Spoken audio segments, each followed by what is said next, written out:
What's up, YouTube? Team Movies here with the new Showtime series, God in Central Florida, or God in Central Florida. Can't remember the actual full name of the show. But since the show stars Kirsten Dunst, was it Kirsten? That's a Deadpool 2 reference, by the way. Anyone who's seen Deadpool 2 will get the Kirsten and Kirsten reference. But anyway, now I haven't really done a top 10 video of best Kirsten Dunst movies. I mean, I've always been a fan of Kirsten Dunst. I'm not gonna lie, I've had a tad bit of a crush on her ever since I saw her in SpiderMan. But I always found her to be a really good actress. I always found her to be really quite underrated as an actress. And so, yeah, this video, I'm gonna do my 10 favorite Kirsten Dunst movies. So, with that being said, here's my top 10 favorite Kirsten Dunst films. Alright. Coming in at number 10 is going to be a film called The Cat's Meow. Now, this movie got released in 2001, and it takes place in 1924, and it's about a billionaire publisher, William Randolph Hearst, played by Edward Herrmann, who has arranged a birthday cruise aboard his yacht, and so for financially distressed, and so you got this financially stressed film pioneer named Thomas H. Ice, played by Carrie Ellis, but trouble ends up happening in the air for the guests, who, by the way, one of the guests is Eddie Izzard, who plays this Charlie. One of the guests is Charlie Chaplin, who's played by Eddie Izzard. Now,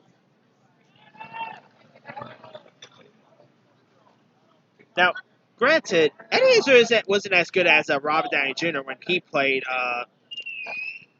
Charlie Chaplin, but I thought Eddie Izzard was still pretty good as a role. And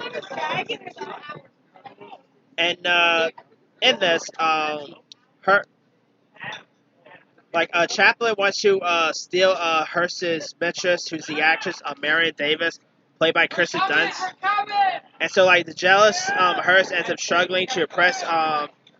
She pretty much struggles to suppress his murderous daughter-in-law, and so Go in, we'll be in a second.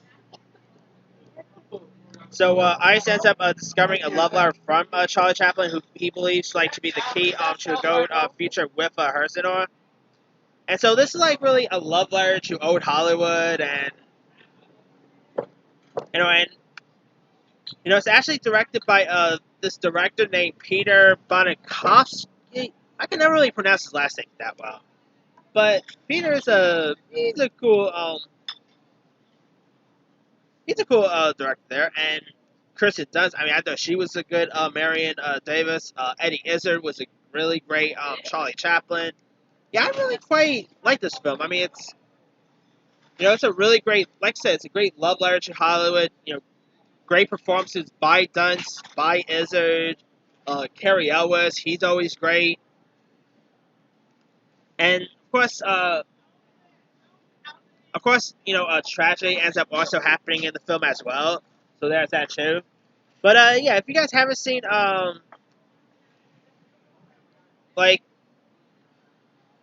get this, the film was also originally was a story intended as a part of Citizen Kane, but that ended up being debunked. So this film ended up being made. But yeah, The Cat's Meow is a really nice little period piece film, and if you guys haven't seen The Cat's Meow, go give it a go. It's a really good one. Coming in at number 9 is going to be Wimbledon. Now, I'm not that much of a tennis guy or anything, but this is probably one of my favorite tennis movies there is. It stars Paul Bettany as his tennis player, who's pretty much on the verge of retiring from the competition and become a instructor at a exclusive private club. But there he ends up But he ends up, meeting this woman named Lizzie, played by Kirsten Dunst, who's also a beautiful tennis player with a upcoming match of her own. And so, like, he pretty much wants to win her heart by, go back to tennis and all. And it's a really nice, cute little film. I really like the on-set chemistry with Paul Bettany and Kirsten Dunst. I mean, just think of it. This is Vision pretty much trying to woo Mary Jane Watson. That's what you kind of could picture this movie as. But it's a really nice, charming little film. Great, great performances by Paul Bettany and as well as Kirsten Dunst. The tennis scenes was pretty cool. I mean, if you guys haven't seen Wimbledon, it's a really nice one.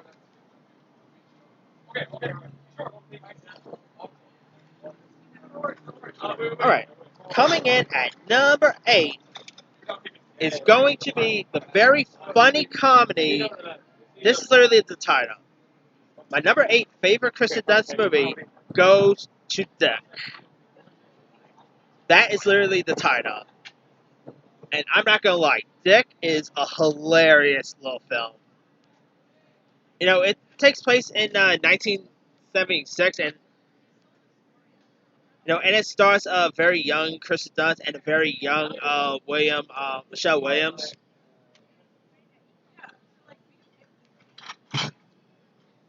And in it, Betsy, played by Kirsten Dunst, ends up visiting Arlen at the Watergate mansion, and the two accidentally stumble into the middle of the infamous Watergate robbery. And you got Richard Nixon, that's played by Dan Hedaya, who ends up appointing them as honorary dog walkers. So, like, as they end up traveling in and out of the White House, their innocent action starts a very chain of events that may end up leading to Nixon's resignation and all. Dick is a hilarious film. You had a very young Ryan Reynolds. Like, Ryan Reynolds was actually in this movie too. Yeah, Ryan. So really, Deadpool and Mary Jane Watson. That's pretty cool to say. You had Will Ferrell was in this. I mean, Dick had some really funny jokes in this. It had some really funny lines. I mean, it's been a while since I've seen Dick though, but I remember watching Dick one time and kind of really digging it. I gotta rewatch this movie again. But yeah, if you guys never seen the Kirsten Dunst and Michelle Williams movie Dick, do yourself a favor, go check it out. It's a really funny one. But obviously, it's gonna be Core Dick because that was like Richard Nixon's nickname, if I'm not mistaken. So there's that.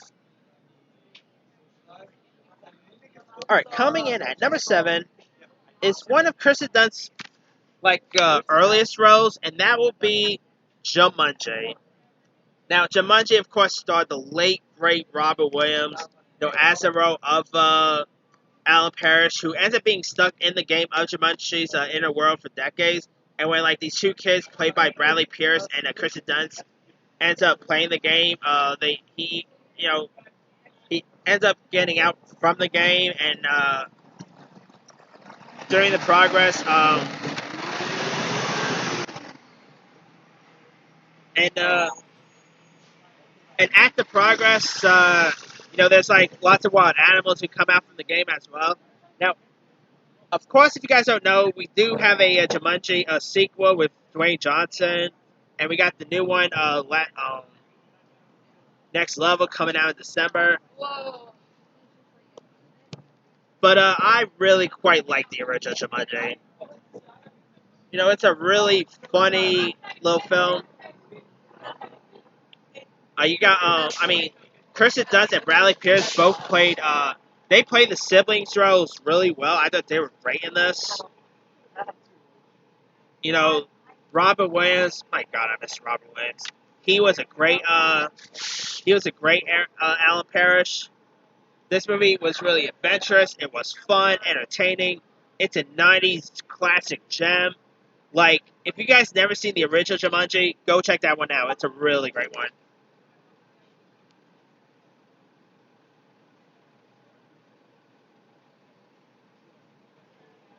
Alright.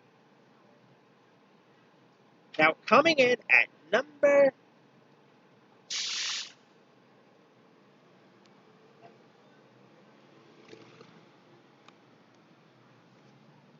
Alright.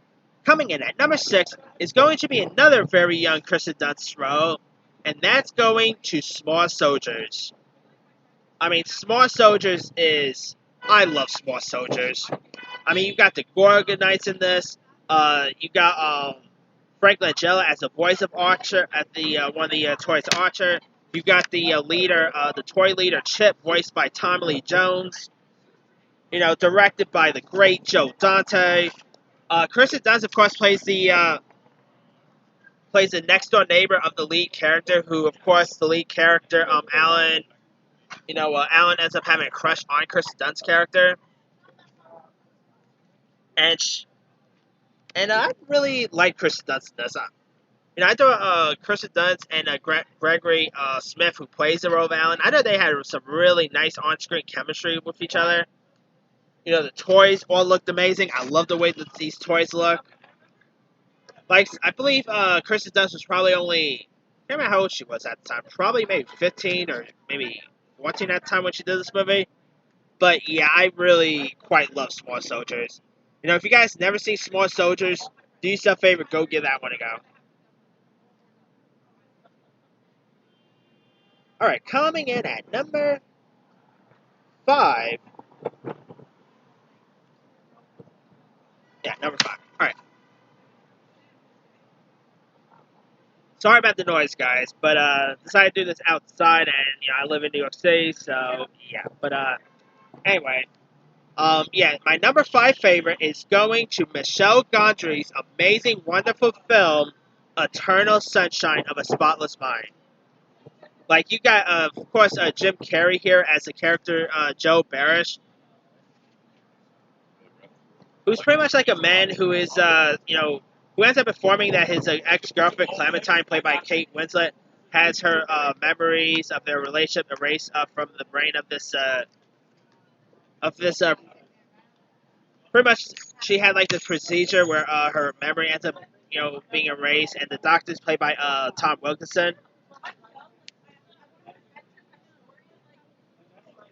And so Kirsten Dunst in this, of course, plays a character named Mary Savivo, who's pretty much the representative for Lucina, who, of course, while dating Stan Fink, has like a crush on Howard Merzowick.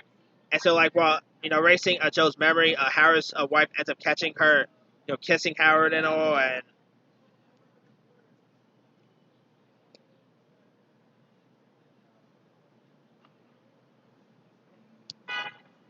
and yeah, it's kind of a weird film, but it's of course Michel Gondry. We all know, like, if you guys know Michel Gondry's work, he is a weird director. But it's a really decent film about memory loss, about romance. It's part sci-fi if you want to look at it too. Like it has sci-fi elements in it. You know, you had Jim Carrey. I mean, probably one of Carrey's best performances. I thought he was great here. You know, Kirsten Dunst, she doesn't have that much screen time, but her screen time was pretty decent. You also had Mark Ruffalo in this, Elijah Wood, Tom Wilkinson. Really good cast. Like, you know, if you guys never seen Eternal Sunshine yet, go check it out.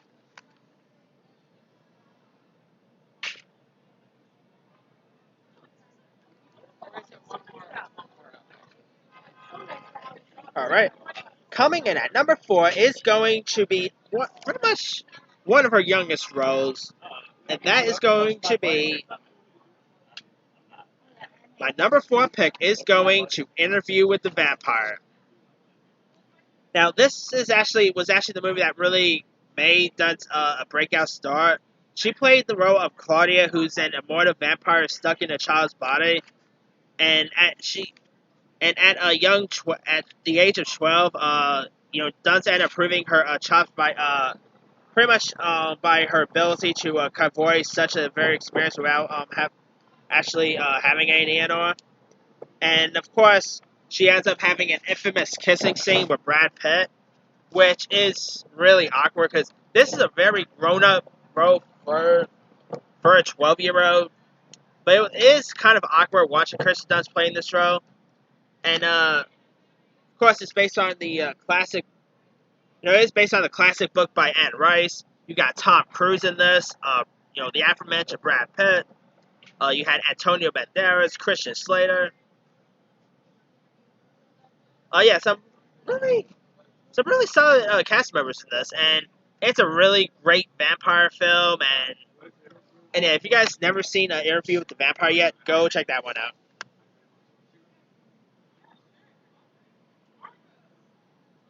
All right, coming in at number 3 is going to The Virgin Suicides. Now, this movie is of course directed by Sofia Coppola, who's of course the daughter of Francis Ford Coppola, who gave us The Godfather. And if you guys don't know, Sofia Coppola was the young girl from Godfather 3. So, yeah, there's a little tidbit for you there, too.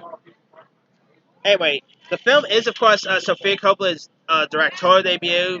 And Kristen Dunst's character is Lex Lisbon, who isn't like just the prettiest girl of her Virgin Sisters. She's also very strange, too, with her... She has like very long hippie hair and a dimple smile, and she's also a rebel with a Corsinoir. And it's one of her like most absurd. It's one of the most her like probably her best roles actually. And of course, the film takes place.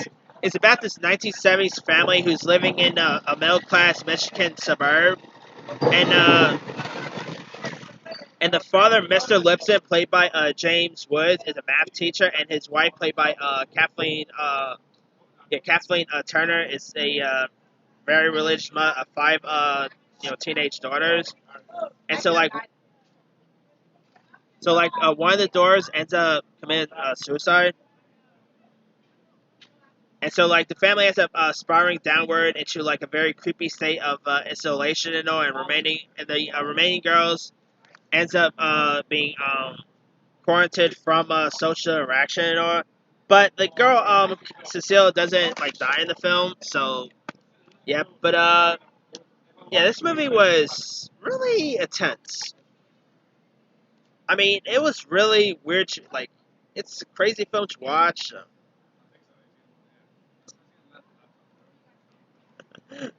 Sorry about that, guys. Anyway, yeah.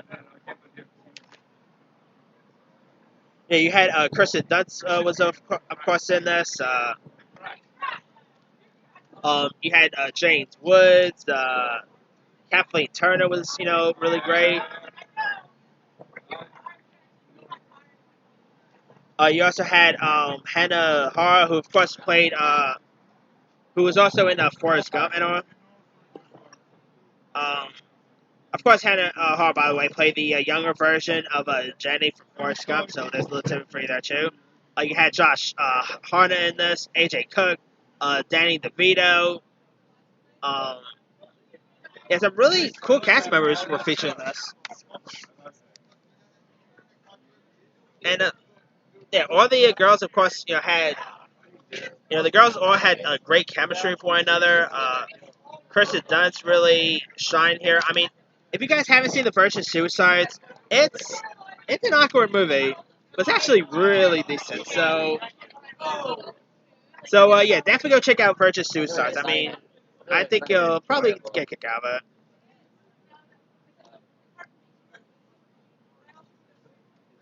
All right. My number 2 favorite is, of course, going to Sam Raimi's SpiderMan. Now, of course, Kirsten Dunst here played the iconic role of Mary Jane Watson. And, yeah. Put my feet up. Anyway. Now, Spider-Man, I love these Spider-Man films. Kirsten Dunst and Tobey Maguire's chemistry with one another, I really love their chemistry together. Of course, you had James Franco as Harry Osborn. William Dafoe was great as Norman Osborn, aka the Green Goblin. And of course, here Peter is trying to win Mary Jane's heart, and of course he does stuff by having like a school fight. he ends up saving her in the classroom. Not classroom, in the lunchroom. I meant to say. Yeah, I mean, lots of people really. There's really people who don't really like Kirsten Dunst's portrayal of Mary Jane Watson, but I thought Kirsten Dunst was a pretty good Mary Jane Watson. I don't know why people hate her so much. I kind of really liked her. She did have good chemistry with Peter Parker, and yeah, of course Kirsten Dunst also reprised her role for part 2 and 3. It'd be cool seeing her reprise her role again in another one. I don't know if that might happen. But yeah, Spider-Man. I really like all 3 Spider-Man movies, and Kirsten Dunst in all of them are pretty good. So, all right. Now, my number 1 favorite Kirsten Dunst movie of all time is going to Bring It On. The 2000s cheerleading film. With Kirsten Dunst, you got you had Gabrielle Union was in this. Elijah Dushku. The director, by the way, was Peyton Reed, who, of course, gave us Ant-Man. So, yeah, Peyton Reed goes from a cheerleading movie like Ant-Man to, a cheerleading movie like Bring It On, I meant to say, to a superhero film like Ant-Man. It's a cool director right there. But, yeah, I think Bring It On is also probably it is probably one of the best cheerleading movies there is. I really love this film. It's so much entertaining. The chemistry between Kristen Dunst and the other females were all great. I mean, of course, you got Kristen Dunst as a character named Taurus Shipman, who ends up being discovered that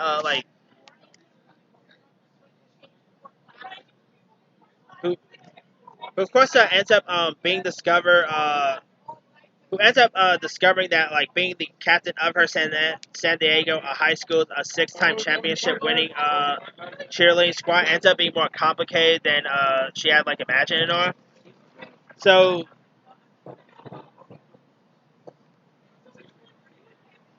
and her boyfriend, of course, wants her to spend more time with him, but she still wants to continue doing cheerleading and all. And Bring It On it's a really good one. And of course, you had Jesse Bradford. Jesse Bradford played the boyfriend in this. I thought Jesse Bradford was good. The cheerleading scenes, I really, got entertained by the cheerleading scenes in this. It's a really great one. And of course, there have been a few home shoot video sequels, which aren't all that great. But the first one is amazing. If you guys never seen the original Bring It On, go check it out. It's a really good one.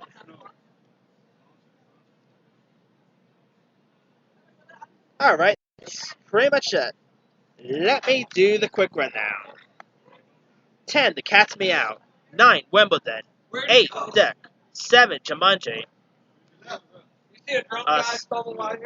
6, Small Soldiers. 5, Eternal Sunshine. 4, Interview with the Vampire. 3, The Virgin Suicides. 2, Spider-Man. 1, Bring It On. Now, Kirsten Dunst has been in a few other interesting films as well. Let me flip her on. Alright. Kirsten Dunst's other films included Hidden Figures. She was also in Midnight Special, The Beguiled, The True Faces of January, Upside Down, On the Road, Bachelorette, Witch Shock,